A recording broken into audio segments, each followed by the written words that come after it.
काय प्रथम भक्ति संतन कर संगा।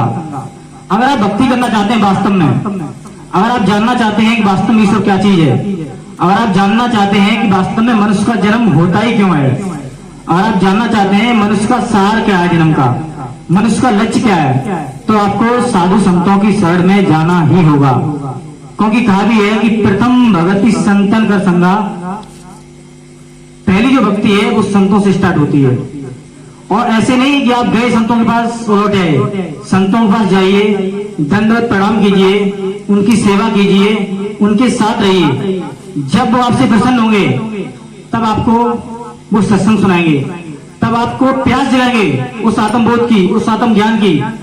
और जब आपको प्यास जाएगी तब आपकी पल पल परीक्षा भी होगी, तब आप ज्ञान लेने लायक होंगे। पहले आप जाने तो वास्तव में ईश्वर का रूप, ईश्वर का नाम है क्या। अब आपको डायरेक्ट मिल जाए तो आप क्या जान पाएंगे उसका क्या नाम क्या रूप है। इसलिए तो आप परेशान हैं। आज लोग भक्ति करते हैं पर शास्त्र के माध्यम से नहीं। कहते हैं कि हो रहा पाप जमाने में गोकुल क्या बरसाने में, हो रहा पाप जमाने में गोकुल क्या बरसाने में, ऋषि मुनि इसका पारण पावे, ऋषि मुनि इसका पारण पावे, वो कृष्ण के दुआने में। आज देखिए कलयुग की भक्ति में हम जब चाहे तो भगवान को खरीद लेते हैं, रुपए से भगवान को खरीद लेते हैं, जहां चाहे तहां स्थापित कर देते हैं। आज का भगवान इतना सस्ता हो गया है कि चाहे हम घर में रखें, चाहे रोड पर लगा दें, चाहे कहीं पर भी करें। और शास्त्र ये कहते हैं कि ऋषि मुनि ने इसका सार नहीं पा पाया, इसका पार नहीं पा पाया वही करते करते वास्तव में इसमें है क्या। तो भगवान इतनी सहज सी थोड़ी है। इसको जानने के लिए आपको आत्मज्ञानी संतों की शरण में जाना होगा। अब ये सवाल होता है कि हम आत्मज्ञानी संतों को कैसे जाने, हम कैसे पाएं। इसलिए कहते हैं ना बगुला होता है, आपने देखा होगा, तो बगुला ही ऐसा हंस होता है। दो प्रकार के होते हैं, एक बगुला होता है, एक हंस होता है। अब दोनों की जो कलर है वो एक ही है, एक ही डिजाइन है, उसकी पहचान करनी है। और जो हंस है वो तो मोती चुनता है। अब जो कौवा है वो तो मछली खाता है, वो तो मांस मदिरा खाता है। अब दोनों की पहचान क्या है, वही पहचान शास्त्र बताते हैं हमें, वही रास्ता शास्त्र बताते हैं हमें।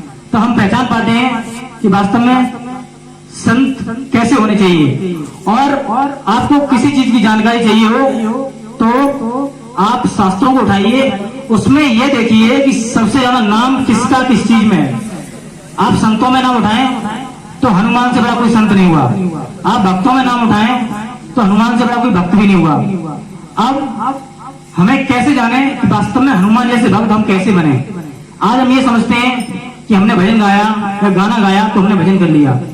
भजन का वास्तव में सही अर्थ तो साधु संत ही बताते हैं। भजन का अर्थ होता है तो हमको ही पता लगा उनकी शरण में जाकर के, कहते हैं भमिस भीतर, जमिस जपो, नमिस निरंतर, भजन। इसको तोड़ के रखो अपने भीतर, जपो निरंतर, जिसमें कोई अंतर ना हो। अंतर का मतलब ये नहीं कि सुबह चल गया शाम को बंद हो गया, फिर शाम को चल गया फिर सुबह बंद हो गया। जैसे आज अखंड रामायण होती है, सुंदरकांड होते हैं। अखंड रामायण का मतलब ये कभी खंड रहा हो, वो कौन सी अखंड रामायण है, इसको हमें जानना है। अगर इन सवालों का हमें जवाब चाहिए तो हमें आत्मज्ञानी संतों की शरण में जाना होगा। इसलिए संतों की हमें पहचान भी तो चाहिए, हम कैसे संतों की शरण में जाएं। तभी हनुमान जी ने कहा भी है कि सुन समझे जन मुदित मन, मज्जई अति अनुराग, लहें चार फल अच्छत तन, साधु समाज प्रयाग। आप संतों शरण में जाएं, पहले सुने, फिर समझें, फिर तो मंजन करें, उस पर विचार करें और फिर वो चीज ग्रहण करें। उन्हें कोटि कोटि नमन करके उनके चरणों में दंड प्रणाम करके वो चीज पाने की कोशिश करें। लेकिन उससे पहले हमें ये जानना होगा कि शास्त्रों में वो सार है क्या, ज्ञान खुला है, उसका हमें प्रैक्टिकल शास्त्र नहीं दे सकते। जैसे समय के महापुरुष होते हैं वो हमें ज्ञान देते हैं, समय का डॉक्टर जो होता है वो हमें दवाई देता है, वो हमारी मर्ज को दूर करता है। अब डॉक्टर को ले जाए, उसकी हम फोटो से कहें कि हमें दवाई दे, दवा मिल जाएगी नहीं मिलेगी हमें। अगर हमें कोई सब्जी बनानी हो तो किसी किताब में लिखी हुई है तो उन हमको लाना होगा उन चीजों को, तो हम सब्जी बना के तैयार करते हैं। ऐसे ही अगर हमें ज्ञान चाहिए तो शास्त्रों पहले खोजो वास्तव में ज्ञान का सार क्या है, शास्त्रों में खोज करके तो हम ज्ञान की तरफ बढ़े। तो हनुमान जी कहते हैं कि लहें अछत, जिसे कोई क्षति नहीं है, फल चार, इस तन के अंदर प्राप्त करें अछत चार फलों को। पहले हम ये जाने कि वो 4 फल हैं कौन से।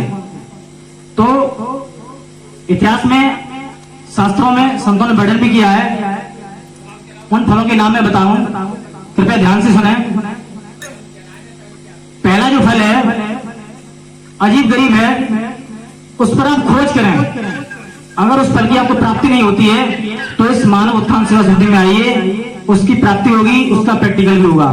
तो पहला फल है, कहते हैं कि अचरज देखा वारी साधो, अचरज देखा वारी रे, बिन भूमि को महल बनो है, जामे ज्योति निहारी रे, अचरज देखा भारी साधो, अचरज देखा भारी रे, अंधा देख देख सुख पावे, बात बतावे सारी रे। कहते हैं कि एक अचरज मैंने देखा, और मैंने कैसा अचरज देखा, एक महल बना है, उसके अंदर भूमि नहीं है, उसके नीचे वो किसी पे टिका हुआ नहीं है, उसके अंदर एक ज्योति जल रही है, वो अलग ही ज्योति है। कहते हैं कि हम वासीवा देश के, जहां आदि अंत का खेल, दीपक देखा गायब का, बिन बाती बिन तेल, मतलब आदि अंत का खेल है, वहां पर कहीं अंत नहीं होता, वहां का खेल है ये। और दीपक ऐसा है, ना उसमें तेल की जरूरत पड़ती है, ना बाती की जरूरत पड़ती है, वो हरदम जलता रहता है। ऐसा है ये फल, ऐसा है। आप खोज कीजिए, आप संतों के पास जाइए, इस फल को प्राप्त कीजिए, हमें वो फल की प्राप्ति कराओ जो बगैर तेल बाती की जलता है, उसमें तेल बाती नहीं डालनी पड़ती, वो हरदम जलता रहता है। और ऐसा महल है जिसके नीचे कोई खंभ नहीं लगे हैं, जो पृथ्वी सतह पर नहीं है। और दूसरे का नंबर आता है कि अचरज देखा भारी साधो, अचरज देखा भारी रे,